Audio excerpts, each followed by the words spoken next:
Good morning, সুপ্রভাত, নমস্কার বন্ধুরা। আজকে একটুখানি মাছ বাজারে এসেছি একটুখানি মাছ নেব, মাছ নিয়ে বাড়ি যাব। আজকে আপনাদের রেসিপি দেখাবো, এই যে পাবদা মাছের। অ্যাকচুয়ালি আজকে রেসিপি ব্লগ করছি, তাই জন্য আপনাদের জন্য আলাদা করে, এটা আমার মায়ের রান্না, তো সেটা আমি আপনাদের সাথে শেয়ার করব। তো আমরা এখানে পাবদা মাছ নিয়ে নিচ্ছি আর রুই মাছ নিয়ে নিচ্ছি। পাবদা মাছটাও এই দাদার দোকান থেকেই নিই, মানে পাবদা মাছ বলে না, এই যে এনাকে যারা ধানবাজার যিনি দাঁড়িয়ে আছে দেখে নিন, মধুদা, সবাই চেনে, উনি মধুদা, ওনার দোকান থেকে নিই। আর এই দাদাটা যিনি কাটছেন উনি আমাদের খুব হেল্প করেন, খুব সুন্দর করে কেটে দেন। আমরা মানে যেরকম মাছের পিস চাই, এই যে আমাদের মাছটা কাটছেন, এটা রুই মাছটা দিচ্ছে, এরপরে পাবদা মাছটা কাটবে। আমি ভিডিও করছি, দেখুন মাঝখান থেকে ওই দাদাটা বারবার এদিক থেকে ওদিক হচ্ছে, বুঝতে পারছেন না। যাই হোক, এরকম আমাদের সচরাচর হতেই থাকে, আমরা এরকম করতে গেলে পরে এরকম হয়। এই যে মাছটা কেটে দিচ্ছে, পাবদা মাছ। তো অনেক দিন অ্যাকচুয়ালি প্রিয়াংশু খায়নি, বলছিল। চলুন মাছগুলো নিয়ে একেবারে সোজা বাড়ি যাই, বাড়ি গিয়ে রেসিপিটা শেয়ার করি। বাড়ি ফিরে এসেছি, ফিরে এসে ডাইরেক্ট কিচেন থেকে আমার শুরু হয়ে যাচ্ছে। বাজার থেকে মাছ নিয়ে এসেছি, প্রিয়াংশু অনেক দিন ধরে মাছ খায়নি, মাছ নিয়ে এসেছি। সে মাছ এখন ধোয়া টোয়া করবো, এগুলো এখন পরিষ্কার করে নেব, পরিষ্কার করে বাটিতে ঢুকিয়ে নেব। মাছের প্যাকেট খুলে নিচ্ছি, প্রথমে পাবদা মাছটা বের করে নিচ্ছি, কারণ ওটাই বানাবো, পরে রুই মাছটা আমি বার করবো। এই যে পাবদা মাছগুলো দেখুন, তো 6টা উঠেছিল, দুটো দুটো করে আমরা 3জনে মিলে খেলাম, কারণ ছোটো ছোটো, খুব বড় না। আর পাবদা মাছের সাইডেই তো কাঁটাটা মানে চলে যায়, মাঝখানটা যেটুকু পাওয়া যায়। তো এটা না দেখলাম 2-3টা মাছের ডিম ভরা দেখতে পেলাম, তো ভালো লাগলো যে ডিম ভর্তি মাছ আছে। যাই হোক, পেটে ভালো লাগলো ডিম আছে। তা আমি ভালো করে আগে মাছটাকে ধুয়ে নেব জলে, 2-3বার জলে ধুয়ে নিয়ে তারপরে কচলে কচলে ধুয়ে নিয়ে তারপরে আমি নুন হলুদ লাগিয়ে নেব। আর আমি না এই পাবদা মাছের ঝালটা যে বানাবো, অনেকেই সর্ষে ইউজ করেন, সাদা সর্ষে, কালো সর্ষে আর সর্ষের তেল। তো আমি সর্ষের তেলে আমরা খুব কম রান্না মানে খাই, ওই ভর্তা বা কোনো সিদ্ধ ওইসব বানালে খাই, এছাড়া অতটা সর্ষের তেল ইউজ হয় না। তবে রিফাইন তেলে করব, ওপর থেকে কাঁচা সর্ষের তেল ইউজ করব। এই যে রেডি আমি করব, দেখুন আমি পোস্ত বেটে নিচ্ছি। আমি এটার মধ্যে সর্ষে দেবো না, এটা আমার মায়ের রেসিপি, মা পোস্ত দিয়ে করেন।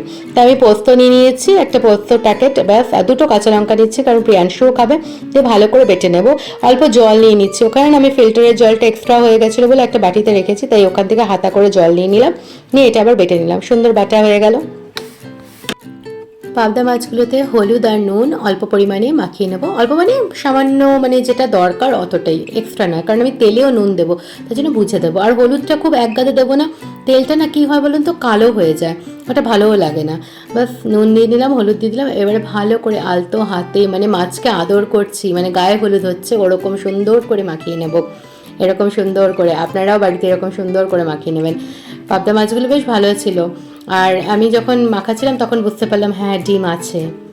এবার কড়াইয়ে তেল গরম হয়ে গেছে, একটুখানি তেলটাকে ভালো করে মায়ের প্রসিডিওর অনুযায়ী কড়াইয়ের চারপাশে তেলটা দিয়ে দিলে ভালো, কারণ কি তাহলে মাছ আটকে যায় না, কোনো সবজি বা কোনো রান্না করতে গেলে সেটা আটকে যাবে না, মানে লেগে যাবে না, সেই কারণে।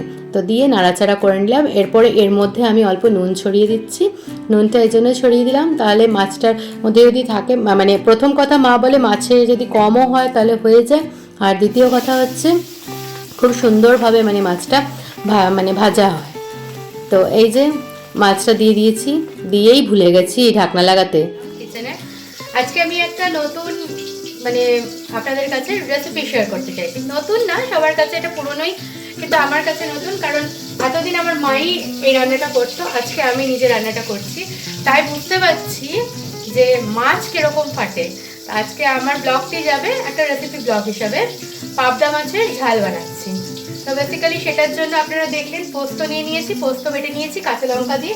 আর একবার আপনাদের সাথে দেখিয়ে দিচ্ছি, এখানে পোস্ত বাটা আছে কাঁচা লঙ্কা দিয়ে, 2টো কাঁচা লঙ্কা নিয়েছি, কারণ প্রিয়াংশু তো ঝাল বেশি খাবে না, আর আমরা খুব বেশি ঝাল খাই না, সেই অনুযায়ী 2টো কাঁচা লঙ্কা নিয়েছি। আর মাছগুলো যেই তেলে দিচ্ছি, মায়ের প্রসিডিওর অনুযায়ী তেলে অল্প নুন দিয়ে দিতে হয়। আর তেলটা তো আপনারা দেখলেন কড়াইয়ে ভালো মতো নাড়িয়ে নিয়েছি, যাতে কোনো দিকে না লেগে যায়। কি ফাটছে, আমি তো ভুলেই গেছি ঢাকনা দিতে, ঢাকনা পাশে আরেকটা কড়াইয়ের উপর ঢাকা আছে, মানে ধোয়া কড়াইয়ের উপর, ভয়ে আমি আর যাচ্ছি না। আর হাজব্যান্ড ওখানে বলছে এটা কি হচ্ছে, তাড়াতাড়ি ঢাকো তাড়াতাড়ি ঢাকো, বললাম যাচ্ছি যাচ্ছি, আমি আস্তে করে এসে ঢাকলাম। চলুন, এই জন্যই বললাম আপনাদের সাথে রেসিপি ব্লগটা শেয়ার করছি। আপনারা দেখবেন, কমেন্ট করবেন যে কেমন লাগছে, আর কি এটার মধ্যে আরও কিছু আমি মানে নতুনত্ব করতে পারতাম সেটাও জানাবেন। এটা আমার মায়ের রেসিপি, আমি নিজের মতন করে করছি, মায়ের কাছ থেকে জেনে জেনে। মাঝে মধ্যে এমনি করা যায় না।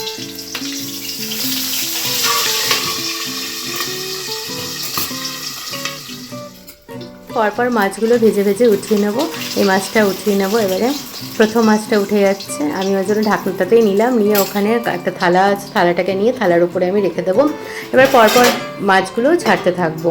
আর একটা থালায় রেখে দিলাম, আর মাছ ছাড়ছি আর আমার ভয় লাগছে যে এই ছাড়লাম আর ফাটবে, তাড়াতাড়ি ঢাকনাটা লাগিয়ে দিচ্ছি। এমনি করে আমি পরপর সব কটা মাছ ভেজে নেব, এক এক একটা করে মাছটা ভেজে নেব। দেখুন না কি সুন্দর কড়াইয়ের প্রত্যেকটা দিকে তেলটা মানে লাগিয়ে দিচ্ছি, তাও কোথাও না কোথাও লেগে যাবে। আর না ওই চামড়া উঠে গেলে ভালো লাগে না দেখতে, তাই জন্য বারবার সাবধানে করছি। এই যে পাবদা মাছ ভাজা হয়ে গেছে, কি সুন্দর।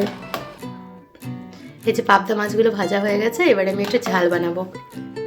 এবারে কড়াইয়ের মধ্যে যে বাদবাকি তেলটা ছিল সেই তেলটার মধ্যে আমি রান্নাটা করে নিচ্ছি। কালো জিরা ফোড়ন দিয়ে দিয়েছি, একটা কাঁচা লঙ্কা অল্প একটুখানি চিড়ে দিয়ে দিয়েছি, পুরো চিড়িনি, খুব যদি ঝাল হয়ে যায়, কারণ দুটো বেটেছিলাম।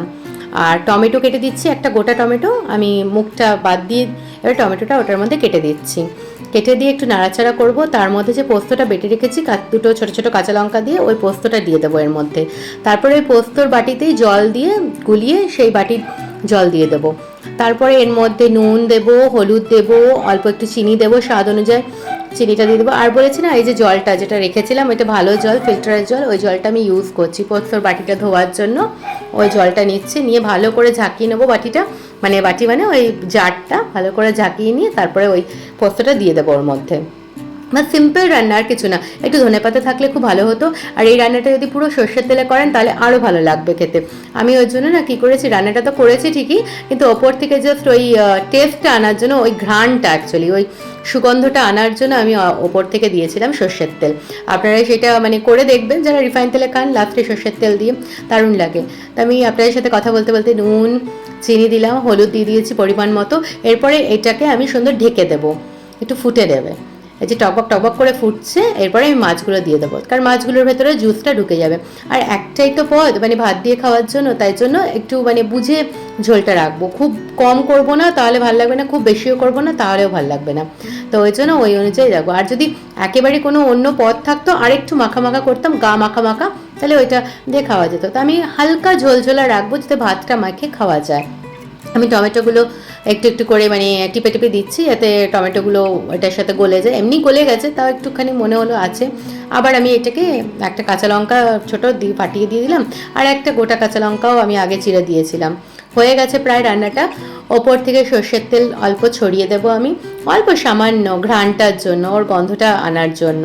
আর পারলে আপনারা ওপর থেকে ধনেপাতা কুচি করে দেবেন, দারুণ লাগে খেতে। এটা কখনো ট্রাই করবেন, আর কমেন্ট করে অবশ্যই জানাবেন। এই যে পাবদা মাছের ঝালটা রেডি হয়ে গেছে, কমেন্ট করে জানাবেন যে কেমন হয়েছে। আপনারাও করবেন বাড়িতে, আশা করি ভালো লাগবে।